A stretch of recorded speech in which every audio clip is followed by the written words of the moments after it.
작물에게 찾아오는 병은 한마디로 오만가지입니다. 특히 과수에 찾아오는 병은 채소보다 더 많습니다.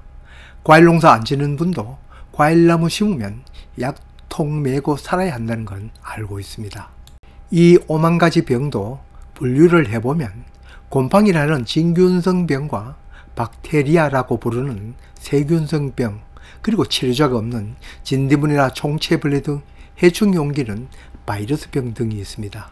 그중 7, 8할을 차지할 정도로 많은 병은 그 병균이 곰팡이, 즉 진균성 병이고, 그 진균성 병 중에서 잔황균이 일으키는 병입니다.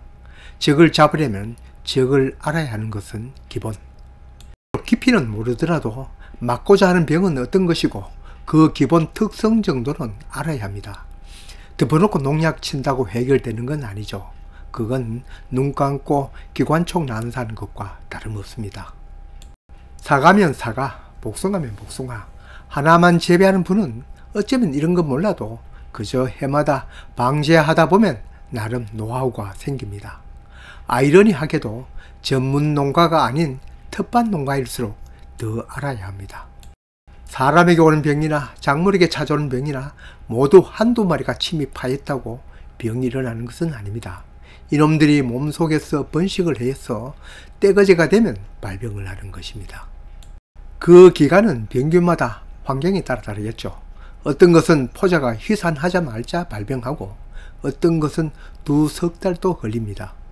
여기 보이는 우리 복숭아, 이 영상 주제인 포자 확산 방지를 위한 방제하기 전에 이미 이렇게 오갈병이 걸렸습니다.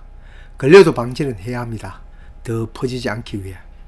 이 많은 병 중에 사과나무에 자주 오는 갈반병이나 탄저병, 감나무에 오는 둥근무늬 낙엽병, 자두나무 등 핵과일에 오는 주머니병, 그 외에 열매에 오는 잿빛 무늬병 등은 진균성, 그 중에서도 잔황균입니다.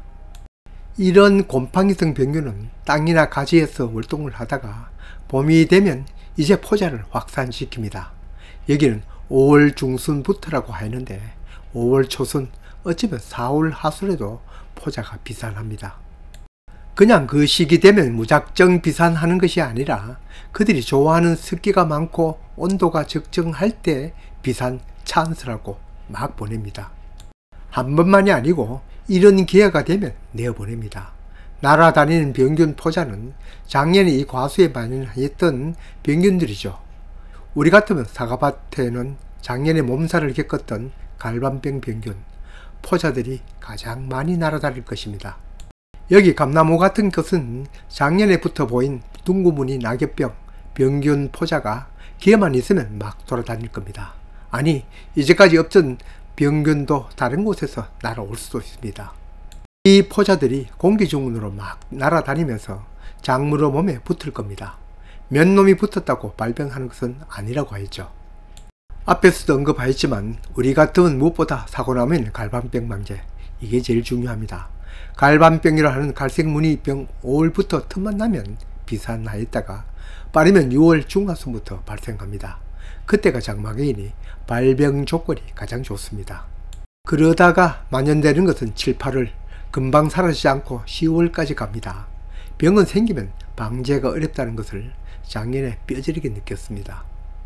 사람이나 작물이나 병이 안 걸리게 예방책을 강구해야지, 걸리면 낫기도 어렵고 설록 딸깍 멈추었다고 하더라도 이미 입은 피해는 되돌릴 수 없습니다. 병이 걸려서 치는 치료제 살균제 안내표마다 발병 초기에 살포하라는 말, 정말 그 의미 제대로 알았습니다. 만연하면 힘듭니다. 많은 농가에서 피해를 보는 과일이 썩어 들어가는 탄저병도 병균과 병징만 다르지 똑같습니다. 자두, 복숭아, 심지어는 딸기나 채소에도 오는 잿빛 곰팡이병, 잿빛 무늬병도 마찬가지입니다. 이제까지 언급하지 않은 배나무의 흑성병 등 다른 병도 마찬가지입니다. 비록 곰팡이성 병은 아니지만 박테리아가 일으키는 세균성 병도 있습니다. 핵과류에 잘 오는 세균성 구멍병, 잎을 갈기갈기 찢어놓는 병이죠. 잎이 정상적이지 못하면 과일도 제대로 크지 못한 것은 상식. 뿐만 아니라 이놈들은 과일도 침해하여 잉크병이라는 병을 일으키기도 합니다. 이놈들은 곰팡이류가 아니어서 포자가 비슷하는 것은 아니지만 비가 오고 바람이 동반되면 작물의 상처를 통해 급속히 확산되죠. 우리는 자두복숭아 매실 매년 이 병에 골머리를 앓는데 갈수록 피해는 줄어드는 것은 그래도 희망적입니다. 이놈들은 대체로 곰팡이성 병보다 빨리 확산되어 전에 스케보르덱을 살포하였습니다. 이놈들도 틈만 나면 확산되어 보르덱을 칠 때 고착제를 섞어 뿌렸습니다. 오늘이 5월 2일, 요즘 날씨가 심상치 않습니다. 오늘과 모레인 5월 4일을 제외하고는 5월 1일, 5월 3일, 5월 5일, 5월 6일 계속 비가 오고 또 예보가 되어 있습니다. 오늘 비 오는 날 사이로 방제를 할 적기입니다. 가래로 막을 병을 호미로 막을 적기입니다. 이번에 잘 막지 못하면 가래가 아니라 트랙터라도 힘들 겁니다. 한 가지 과수만 키우는 가원에서는 작년에 걸렸던 병에 맞는 치료제 살균제를 치겠지만 우리처럼 여러 종류 심은 텃밭가수는 여러 치료제, 살균제 중 공통점이 많은 약대로 치면 됩니다. 여기 보이는 약재 제가 친다고 우수한 농약 아닙니다. 저는 농약 칠 때 약이름 보지 않고 좌측 어깨에 표시된 작용기장만 보고 약 구입하고 칩니다. 그리고 빠질 수 없는 것이 예방제 살균제, 바로 작용기자 카의 보호살균제입니다. 이 보호제가 과수의 몸을 보호하면서 갑옷 역할을 해줄 것입니다. 병균들이 부착되었을 때 침입을 막는 거죠. 날아다니는 병균도 잡고 또 이놈들이 작물의 침입을 잘 못하도록 하는 거죠. 전번에 진딧물약 모든 과수에 살포하였지만 열매 속기 순정리하면서 보니 그래도 남아있습니다. 함께 치려고 합니다. 이참에 사과밭, 사과응애도 함께 방지하면 좋은데 썩는 약이 너무 많아 살피제는 후일에 기약합니다. 전착제도 섞어야겠죠. 계면 활성제인 확산성 전착제도 들어가서 잎이나 가지에 고루 퍼지고 해충 몸에 달라붙기 쉽고 또 한편으로는 오늘 친 것이 내일 또 모레도 오는 빗물에 쉽게 내려가지 않고 오래도록 붙어있도록 고착성 전착제도 섞었습니다. 가지나 잎에는 물론 땅에서 살포하는 것이 방제 효과가 높겠죠.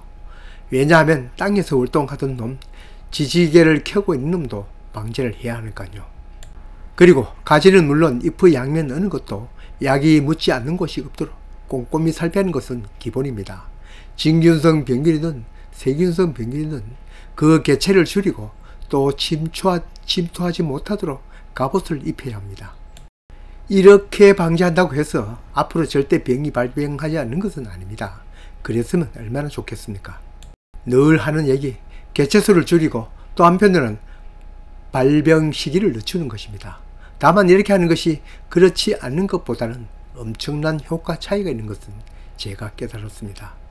텃밭가수 미처 이때 방제를 못하였더라도 그 다음에라도 방제를 하는 것이 그것도 가래를 막을 것을 호미로 막는 격입니다.